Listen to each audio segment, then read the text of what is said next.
C'est officiel, Game One ne fermera pas ses portes. La fameuse chaîne de télé qui nous a vu grandir et où y étaient diffusés des animés tels que Naruto, One Piece, Hunter x Hunter, Deadman Wonderland ou encore pour les plus anciens et mordus de la chaîne, iShield 21, Dragon Ball Z Kai ou bien même Fairy Tail, Blue Dragon et j'en passe, tant leur catalogue a été astronomique et diversifié durant toutes ces années. Et vous n'êtes pas sans surprise qu'au début du mois d'octobre est apparue une rumeur provenant de la chaîne BFM Tech annonçant la fermeture prochaine de la chaîne en vue d'un rachat par la Warner. Bien évidemment, ça a laissé place à une succession d'indignations sur les réseaux, mais aussi d'hommages envers la seule et unique chaîne qui avait un planning de programmation 100% jeux vidéo manga. Même si d'autres chaînes dans le même registre que Game One ont existé à l'époque, j'en parlerai peut-être dans la prochaine vidéo, donc n'oublie pas de t'abonner. Mais c'est ce mercredi 22 octobre que Julien Telouk, animateur de longue date de la chaîne, a affirmé dans le Team G1 que Game One ne fermerait pas ses portes. Mais il l'a aussi annoncé dans son live TikTok juste avant le commencement de l'émission Team G1 du même jour.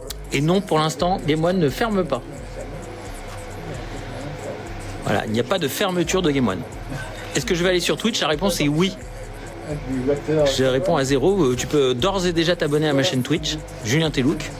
Oui, il y a du Twitch qui va arriver. Pour l'instant, je te confirme que Game One reste. La preuve, on est là. On est toujours là. Ah, tout le monde dit c'est énorme si Game One reste.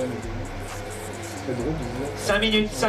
En fait, pour l'instant, tout ce que vous avez vu, ce sont des rumeurs dans les différents articles. Ce ne sont pas des communications officielles. C'est comme les jeux vidéo, il y a des leaks, des fois, ou des news, des rumeurs. Et ben là, nous sommes...